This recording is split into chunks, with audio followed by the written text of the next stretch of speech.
Let's Talk Money.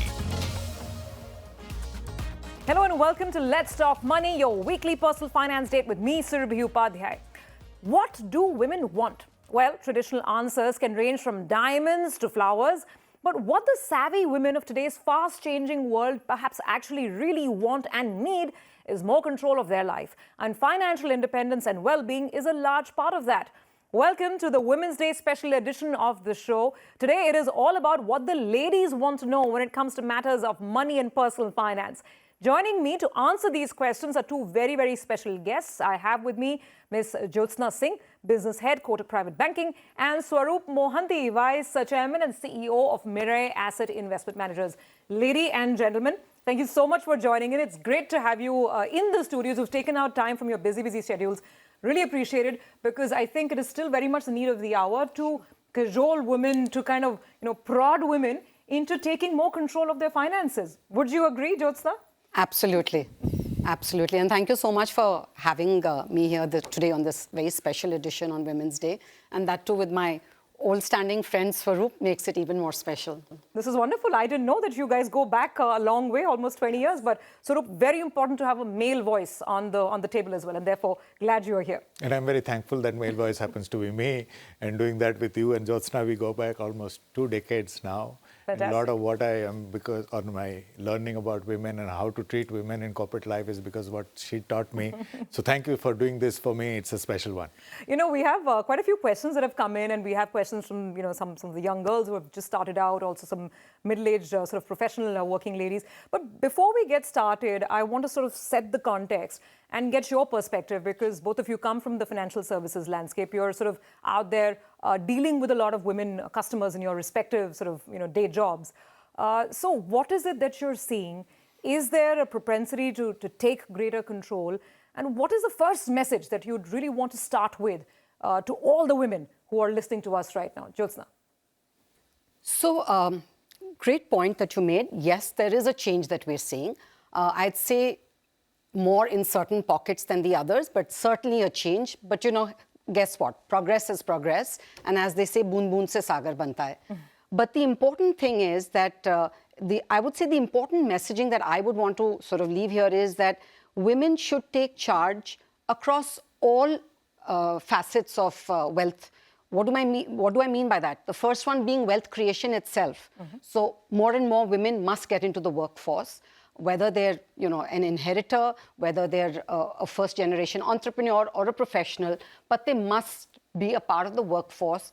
And we understand that circumstances sometimes can be challenging, but whether it's part-time or full-time, be a part of the workforce. And then, of course, there is sort of wealth growth as well as preservation. And the growth part is, of course, pertains to all the investments and all the money matters, etc., which they must be a part of.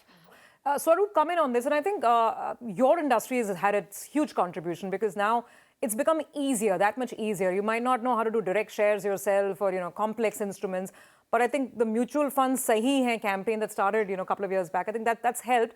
But your thoughts on what you're seeing across a lot of your women client base as well? So I've never yet understood the contradiction.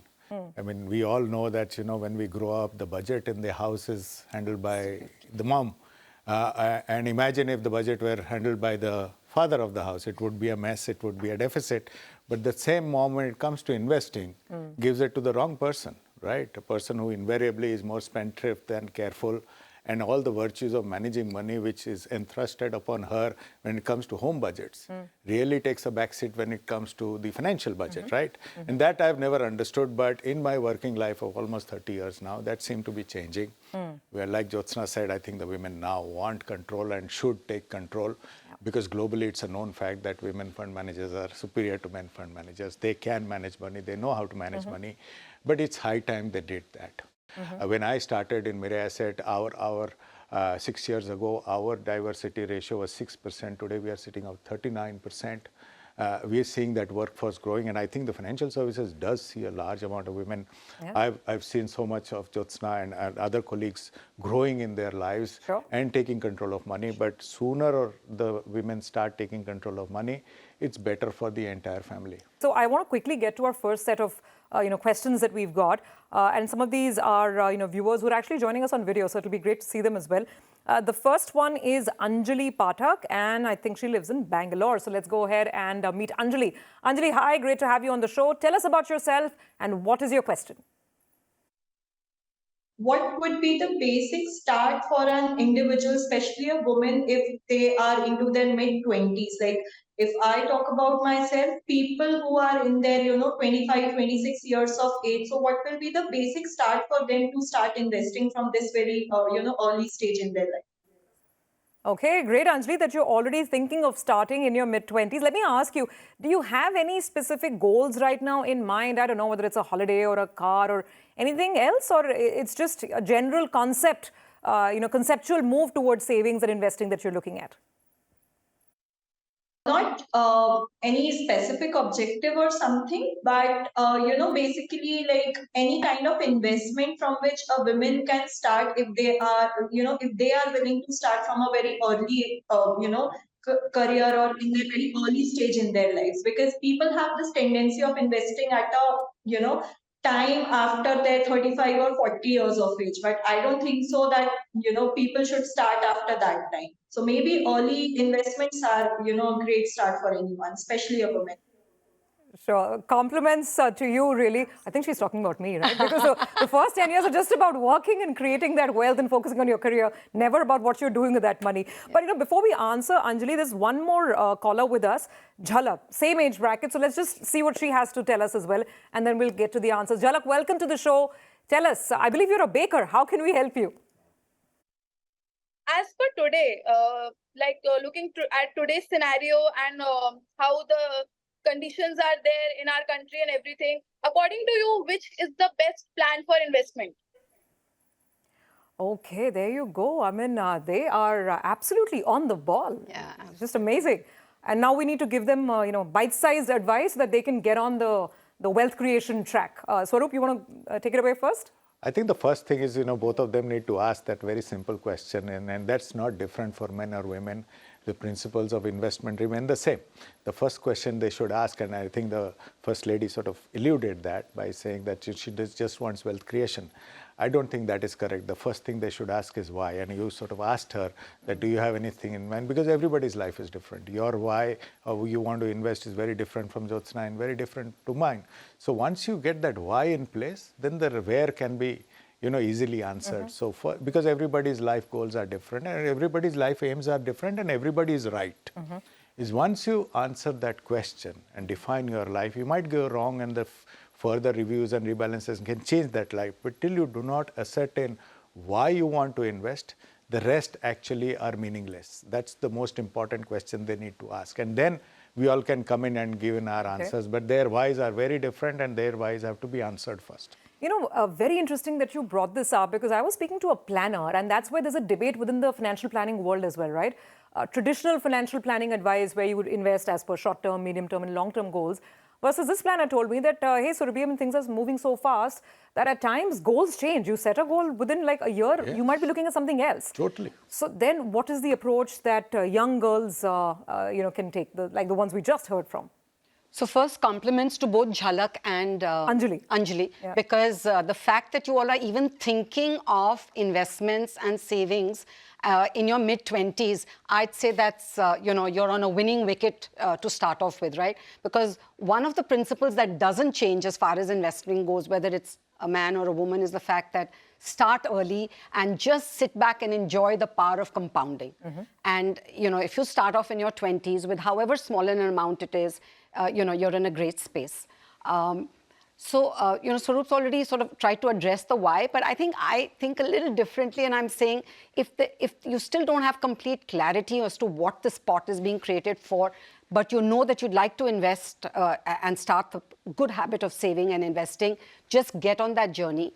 But, a couple of things that you must have clarity on. One is this money, do you think you're going to need it or not? So I'm not really saying long-term, short-term, mid-term, but I'm saying if you need it in the very foreseeable future, then where you kind of put it should be a little different. Absolutely. But stepping back, I'd say, if you know your goals, great. If they're generic in nature at this stage, doesn't matter.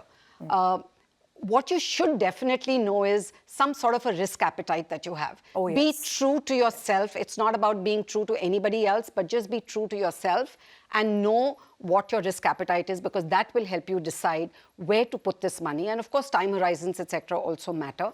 And I think once that is done, there's no harm in sort of reaching out for financial help. Sure. There are lots of people there. Go to like a trusted partner, I would say, whoever you think that you want to use. There are very discretionary platforms that are now catching everybody's eye and attention in the marketplace, etc. Use that. Mutual funds, all of that is available in terms of the pool. Yeah. But start young, whatever you can put aside, just put aside and just see that grow. I think that's a great sort of starting point. First of all, knowing for how long can you invest. I think that I completely take that point on board, because till you don't know that, you don't know what kind of instruments you can perhaps consider, and also the risk appetite, as Jyotsna mentioned. So keep those two things in mind, and then you can start your investment journey. We'll talk more about the specifics of this investment journey as we go forward, but we also have one more viewer with us. I believe Neha Jain is now on the line. Hi Neha, great to have you on the show. Tell us about yourself and of course your query. Let's say I'm 25 years of age right now, and I want to buy a house when I turn 40. So how should I go about the planning of my finances and investment currently so that I'm able to collect the capital to buy a house when I turn 40? Okay, it's fantastic to hear that focus. But Neha, let me ask you, when you're talking about buying this house at 40, are you talking about having real estate as an investment in your portfolio at that point in time, or is this for staying in yourself? I do not have any house right now, and I need to buy to basically stay. Yeah. Okay, great focus, right? So Absolute laser sharp about what you want to do by when. There you go. You were asking for goals. We have goals. No, so let me take that one. So Neha, great that you're thinking of roti kapda or makan. The makan part of it, I think one roof over your head is a great thing to be planning for sure. I'd say home loans are or housing is should be viewed slightly differently, and home loans can play a huge role in that. So depending on the need that you have, which is what Surbhi asked you, and I think it was a very pertinent question that she was asking. If you can wait till 40, great, but you need not wait till 40 is the point that we're trying to make. It may not be your dream house that you can afford today, but you may still want to buy a house today, tomorrow, or anywhere between this journey of 25 to 40 with the sort of help of home loans, which of course bring in tax breaks, etc., etc. So definitely worth considering. Usually people will buy homes with some amount of capital themselves, some amount coming in through a home loan. And of course, there is always this thought going on that instead of staying in a rented home and paying a rent, I'd rather pay an EMI by taking a home loan. So it's a great way to start. You don't necessarily have to wait to be able to afford your dream home. You may not live in this particular house at this point in time, but buy what you can afford when you're comfortable, and then always feel to upgrade. Sure. Come in on this, because the concept is very interesting, that if you don't know the kind of house and where, then what do? You invest that in long-term assets and then buy your dream house? Surbhi, there are two sides to every story. If I ask my 25-year-old son, he doesn't want to buy a house. Yes. But one is to learn the mathematics and understand the mathematics and take a call. Please understand, if you are in Mumbai or anywhere in the country, your rental yield is just 2 to 3%. Your home loan at this moment is 9.5%. Yeah. At this moment, if you are 25 and you're going to invest money to buy a house, please understand at 40 you're going to get out of those instruments and get out of something which Jyotsna said, a power of compounding. You are going to get out of that money when the money is getting substantial. Should that be the right approach or not is something which you should ask yourself very clearly. Do you need the house? You want a place to stay.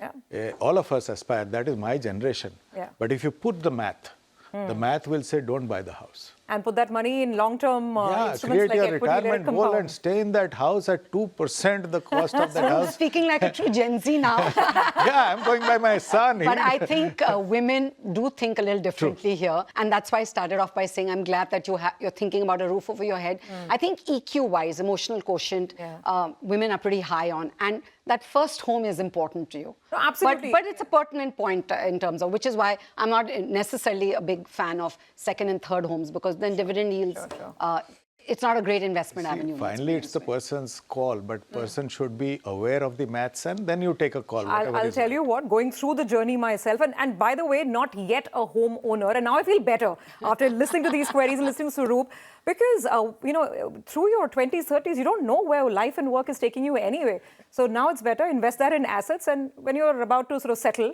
then you buy the big house. If you're upset about not owning a great house, out of a little money out of that investment, go and spend that money in a good 5-star hotel. It'll still be cheaper. There you go. You have a fierce debate over here, but basically do that homework. Really ask yourself the hard emotional questions and then decide what you want to do with that house. Quick break. On that note, we are nicely warmed up and charged up. More questions answered on this Women's Day special in just a minute after the break.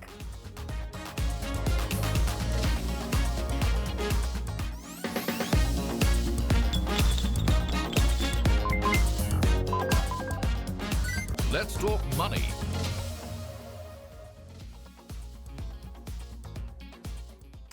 Welcome back. You're with us on the Women's Day special edition of Let's Talk Money, and we are answering all the questions which you ladies are sending us. So, Swaroop and Jyotsna, I have 2 more emails that I'd like to quickly include on the show.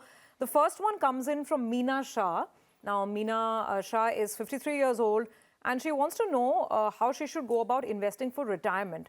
She already has a lump sum corpus of around 50 lakh rupees, and now she wants to know if she should be in mutual funds, and specifically what should she do about debt. Should she also invest in debt funds? That's one question. That's Ms. Shah's question.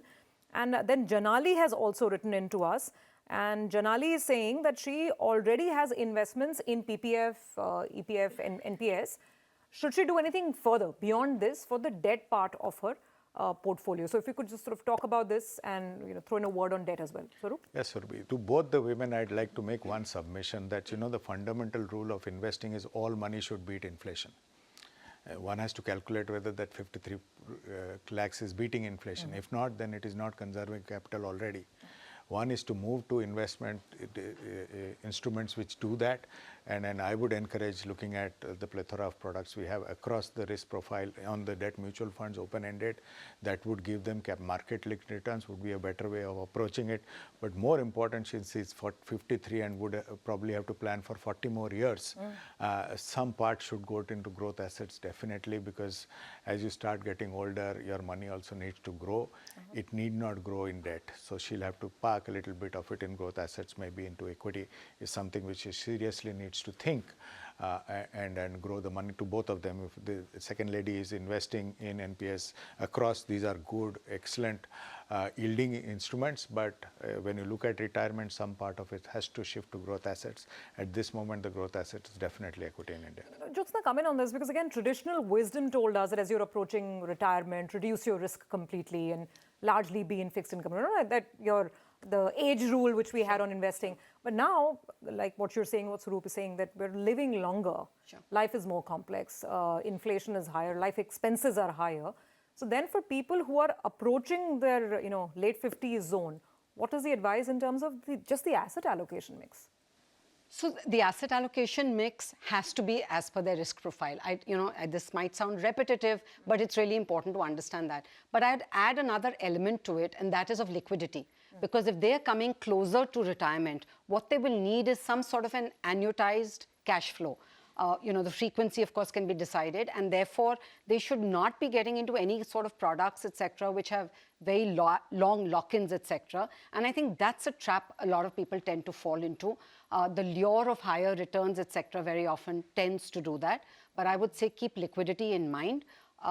Other than that, whether it's fixed income, which is often seen as the safety part, if I may say so, equities, which is the growth engine. And then, of course, these days you have alternates as an asset class, which sort of adds a little bit of spice to the portfolio. I think there's a place for each one of these in everyone's portfolio, but what percentages, etc., is really up to the individual, and he or she has to take that call for themselves. It's really important. Absolutely. I think we've discussed a lot of very important nuggets on the show. So for the benefit of our viewers, I want your help in recapping everything and bite-sized portions, right? So Swaroop, why don't you talk about the basics of personal finance when it comes to women, and then I'll ask for the summary of the investing tips from Jyotsna in just a bit. But the basics. I think the basics of personal finance remain the same for men and women, but when it comes to women, three things are very important. Since they live longer, their retirement planning has to be very serious and accounted for for a longer piece of longevity of life. Second, most of the times in families, the education part of the children comes on women. The education inflation is serious. You cannot imagine the amount of conversations Jyotsna and I have had on the kids' education. And the money needed will be phenomenally higher than what you put in mind. So keep that in mind. The third part, because biologically we are different, the need for medical emergencies are more for women. So the medical insurance has to be clocked in very early, and it has to be a fairly larger amount, because if you go to a hospital, the first question is not what is your disease, is whether you have an insurance or not. Yeah. So these three are different for women and very important to be kept in mind in all plans. Jyotsna, now investments, summarize it for us in terms of everything that we women must keep in mind. Again, I would say just I'm a huge believer in KISS, and by that I mean just keep it simple and stupid. Vanilla is good. It's a popular flavor for all the right sets of reasons. You don't have to get swayed by exotics. Keeping that in mind, I'd again sort of say that you have clarity on your goals, know your risk appetite, have an asset allocation and a portfolio approach, but even more importantly, have the discipline to maintain the asset allocation. It's been fantastic speaking to both of you. Thank you very much for joining in and being with us on this really important episode of Let's Talk Money. Great to have you on today. Thanks, Thank you Ruby. so much. Thanks. Thank you, viewers, for being with us. Remember, this is your show. You ask, we answer. So keep those queries coming in on our social media handles as well as our email ID. See you on the show next week.